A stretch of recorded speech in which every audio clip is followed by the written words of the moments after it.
Deputy Speaker, the ACDP wishes to thank the IFP for requesting this debate. Now, the ongoing crisis at Eskom has had devastating consequences for our economy and for society in general.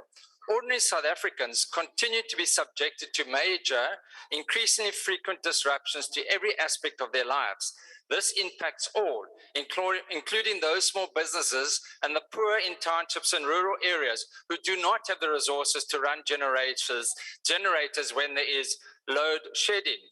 Now, decades of political indecision driven by political dogma and an inability to plan ahead, the deployment of unqualified people into critical positions, as well as state capture and corruption, have seen what was once a world-leading energy company brought to its knees. Now, according to the Zondo Commission, a staggering 14.7 billion was stolen from Eskom itself. Now, it's very interesting that further outages occurred in the very period that the Zondo report on Eskom, implicating many, was released. Is this a coincidence? We think not. And while the current crisis at Eskom can correctly be placed squarely at the door of the ANC, let us not forget those brave members of the ANC. Minister Gordhan, you were part of it. Honorable Mazzoni, you were part of Team South Africa when we exposed the corruption in the Eskom parliamentary oversight.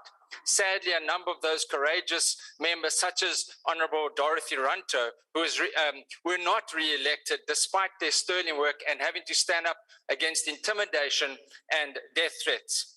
And while it is also correct to hold the present leadership at Eskom accountable, acts of criminality and even sabotage continue to this day at the power stations. According to Mr. Director, criminal collusion is taking place where maintenance contractors are deliberately putting hard objects into mills supplying coal to power stations, causing breakdowns and generating lucrative work for themselves. This is absolutely disgraceful and must be condemned in the strongest possible terms. Then you've got 1.3 billion rand worth of power stations spares stolen from Tutuka Power Station.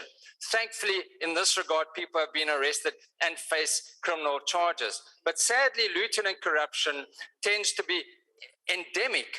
And my perspective from the Justice Committee side is we need to do more. The evidence is now there, and we will be holding the NPA and those involved in investigations and prosecutions accountable to ensure that those that have been involved, as Honorable Gordhan said, those who have benefited in one way or another must stop being treated as little heroes, because they are not and must be held accountable. We need to see orange overalls, and we need to see the billions of rands that were stolen being collected and returned to the state. South African taxpayers demand this, and we need to deliver. I thank you. Thank you.